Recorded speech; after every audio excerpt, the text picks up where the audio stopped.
All right, shalom, shalom. I want to start by giving all praises, honor, and glory to the Heavenly Father, Yahweh, Bahashem HaMashiach, Wamalak Yahweh Shah, his brother Hawad, coming back after another lesson through the Spirit. Lord willing, it be edifying. We give an extra strong shalom to the Akim, throughout the four corners, pushing His word in truth and sincerity, in season and out of season, week in, week out, as commanded by Yahweh Bahashem Yahweh Shah. Double honor to the elect elders of the house of David. Shalom, shalom. So with no further ado, like we go to a quick lesson through the Spirit, we're always going to meditating, man. Right? So we want to meditate on scripture, on the scriptures, man. We want to meditate on these scriptures throughout our day. When you let me get this. Because when you meditate, your works will follow, man. So it's important to meditate on the words of the Lord. Hey, the Lord commanded you. Let me get this first. Let me get this in 2nd Ezra. This is 2nd Ezra, chapter 4. Salakia.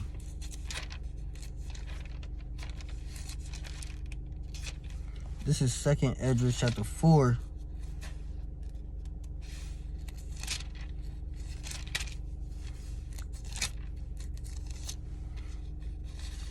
And I'm going to start at verse.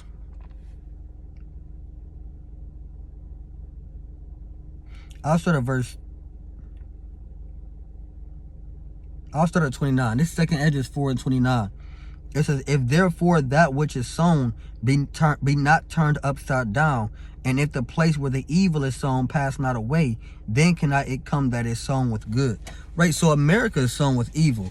America is sown with wickedness and all type of abominations and witchcraft and, all type of foolishness, man. Foolery, man. Folly. All types of evil and wickedness is sown in Babylon the Great, man. All type of abominable works is sown in Babylon the Great. All type of witchcraft, man. Right? All type of lust and lasciviousness and all manner of wickedness is sown here in America. And the Lord is saying, until this thing be turned upside down, then cannot come which is good, which is the kingdom of heaven. America must be destroyed. When we out there saying America destroyed, we tell people we looking forward to the destruction of America, people looking at us crazy, man. Hey, how could you possibly want the kingdom of heaven but don't want America to be destroyed? They're not going to rule together. This ain't the damn Persians and the Medes. You got the bear stood up on one side. Hey, this ain't that, man. You got, that stands for America. America stood up on one side, but then kingdom of heaven also stood. This not that, man. Right? Only one kingdom gonna rule, man. You can't have America ruling with Babylon. America ruling with ruling with the kingdom of heaven. Verse 29. But as concerning the things verse 29. If therefore that which is sown be not turned upside down, and the place where the evil is sown pass not away, then cannot it come that is sown with good. For the grain of evil seed have been sown in the heart of Adam from the beginning. And how much ungodliness hath it brought up unto this time? And how much shall it yet bring forth unto the time of threshing come? Ponder now by thyself how great fruit of wickedness the grain of evil seed has brought forth. Right, so the Lord said, hey, ponder on think about this. When you're on your alone time, just think about all the wickedness that's going on in this place, man. Think about how badly this place needs to be destroyed. How much evil and how much wickedness that evil seed that was in Adam has grown up to this point. And so you will know why the Lord has justified him in destroying this place, man. For you will know why people need the kingdom of heaven to be established so earnestly, man. Right? So the Lord said, meditate on that, man. And hate the evil, right? Now, when you go to Luke 6, that's the point I originally wanted to make. This is Luke chapter 6 and verse 45.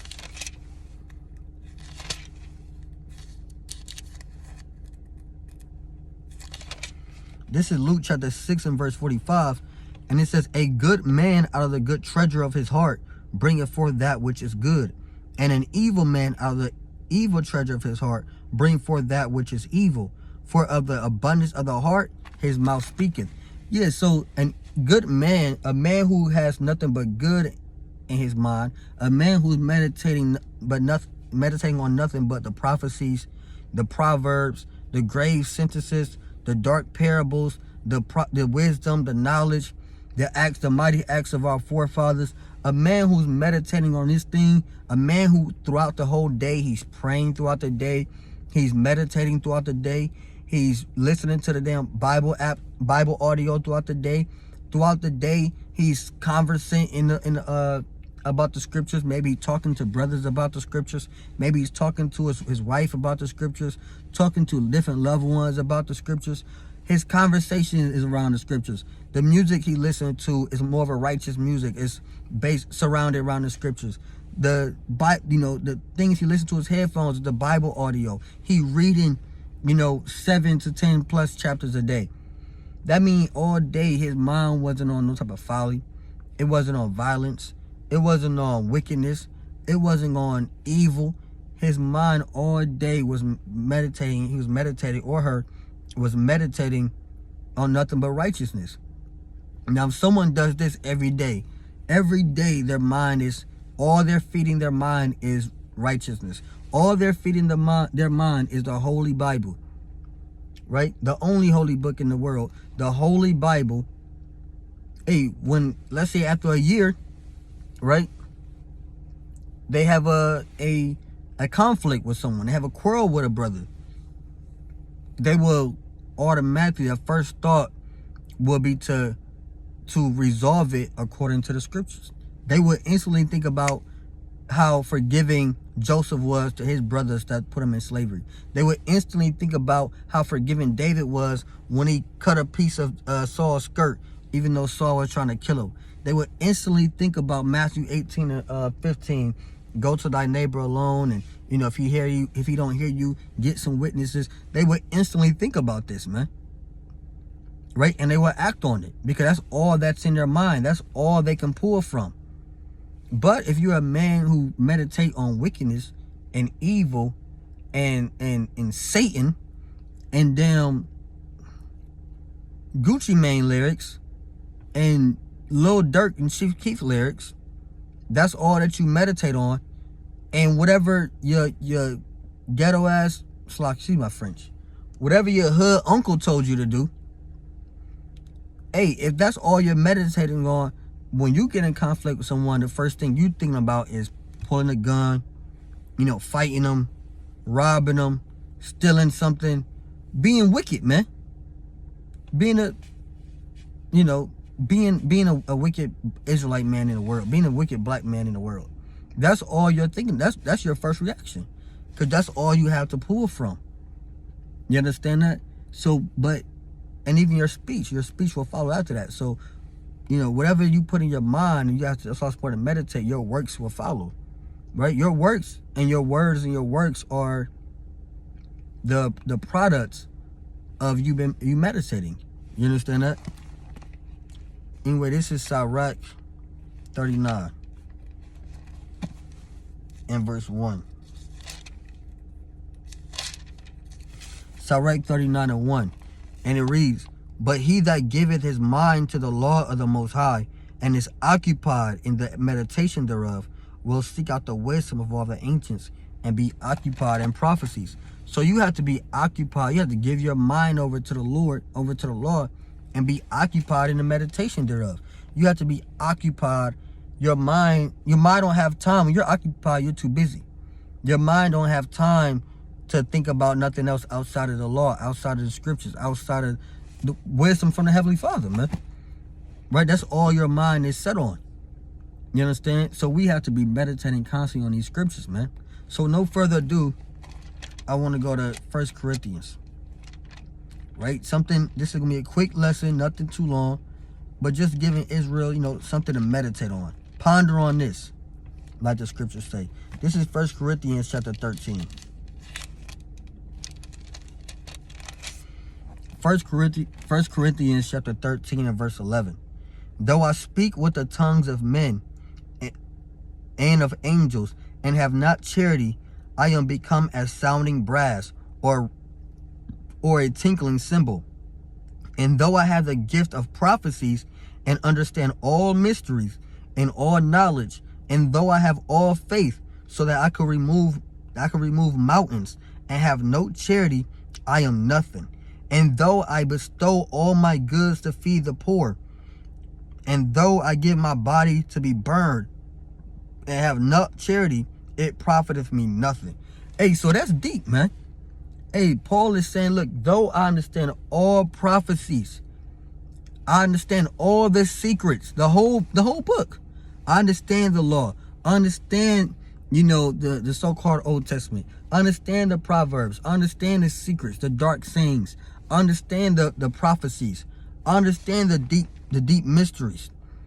This sounds like a mighty man to me.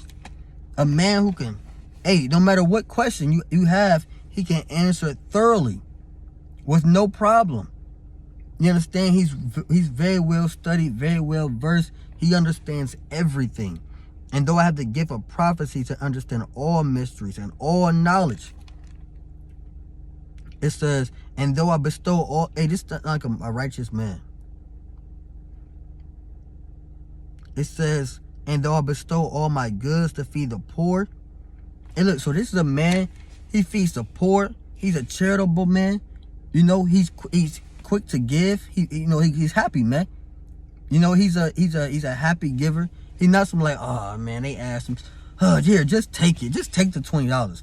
No, he's more than happy to help you out. He's more than happy to share. And he'll offer it. He's offended if you don't take it. He's more than happy to do these things. You understand? Not only is he a charitable man and he give alms and he feed the poor and the homeless and he knows the Bible well and he know all the scriptures and the deep mysteries, and he's willing to die for the Lord. Not just saying it, he's really ready to be burned. Not just, oh yeah, I'll die for the Lord. No, he really means it. Hey, this to me sounds like a righteous man. This sounds like a mighty man. Hey, Paul is saying, hey, that's still not enough. Though you give alms to the poor, though you understand all the deep mysteries, though you have the tongues of men, though, you have the gift of prophecy, though, you're willing to die for the Lord, but if you have not charity, then it profit you not, man. It's not profitable. Who cares? Who cares? Hey, and that's deep when you really think about that, man. It's simple, this is milk, but really it's deep when we meditate on that, man. It says, and though we have to examine ourselves. We have to examine ourselves, especially approaching Passover. We should be examining ourselves more and more. It says, and though I bestow all my goods to feed the poor, and though I give my body to be burned and have not charity, it profiteth me nothing. Charity suffereth long. So now it's telling you what charity is. Charity suffereth long. Charity is long suffering. Long suffering is, when you need long suffering when you're dealing with a woman. If you're married, if you're a wife, you're dealing with your husband. People may, you gotta have mercy on people. You gotta be able to deal with people. You can't be easy to give up on. Give up on the Lord, man. You need long suffering to endure. You understand? And was it 1 Samuel 16? Or maybe 2 Samuel, I think it's 1 Samuel 16, verse 5 on down. Right? You had a man who was cursing David and throwing stones at him. But David had to be long-suffering, man. You got to be long-suffering with the brothers. So charity is long-suffering. And you have to, part of examining yourself is marking these things off. Okay, am I long-suffering or am I not? Do I have this or do I not? And if you don't, you need to work on it, man.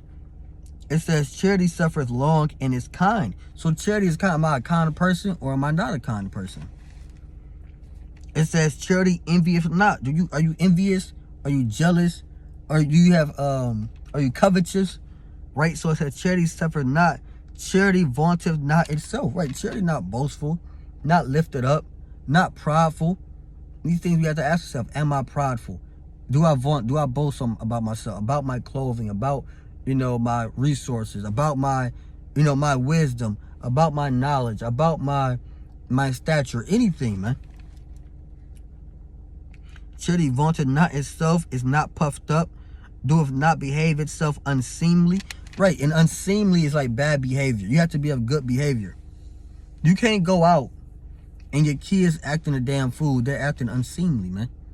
You ever seen You ever seen them, you driving past, you see Jake and Eve in the parking lot, they fighting in the parking lot. She throwing his stuff outside the damn car. That's unseemly, man. Acting like a complete fool, man. So you don't want to be unseemly in this thing. It says, doeth not behave itself unseemly, seeketh not her own, is not easily provoked. You got to ask that, am I easily provoked? Any little thing could tip you over the edge, man. Piss you off. Quick to be angry, quick to be angry, man. You got to ask yourself this, man. Somebody make one mistake and you blow up. It's like, damn, it wasn't that deep. You got to ask yourself that. Am I easily provoked? It's not easily provoked. Thinketh no evil. Yeah, what are you thinking about? What are you meditating on? What do you dream about? What's in your mind? Rejoice not in iniquity. Yeah, a lot of people rejoice in iniquity. We listen to rap music, a lot of times it's just them rejoicing in iniquity. Rejoicing in fornication. Rejoicing in murder. Rejoicing in, covetousness. Rejoicing in the lust of the flesh. Rejoicing in all type of abomination, man. So you don't want to rejoice in evil, man. Rejoiceth not in evil, but rejoiceth in the truth. Beareth all things. Yeah, you can't be weak in it. I'm gonna be real, can't be weak. You gotta bear it, man. You gotta deal with it, like they say, man. Beareth all things, believeth all things, hopeth all things, and endure all things. Hey, man, so you can be as mighty as you want in the scriptures. You can be willing to die for the Lord. You can be, have all the deep secrets, have the voice of men. You can be give alms, give all that you have. Hey, but if you're not long suffering, if you're not kind, if you're not humble and meek, you understand? If you're not, any of these things, man, right? If you are, easily provoked, if you're not level-headed, if you lack, easily provoked goes into lacking temperance. I mean, you don't have no self-control of your own spirit, right? So if you lack these things or you don't do some of these things, hey, then it's all for naught, man. Don't be the brother in the street shaking their hands while you are die for the Lord, but you lack charity.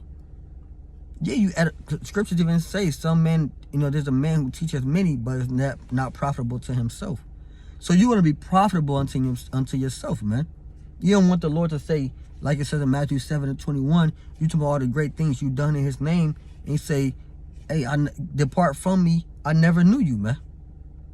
But with that, I'm going to give all praise, honor, and glory to the Heavenly Father, Yahweh, Bahashem, Hamashiach, wa Malak, Yahweh.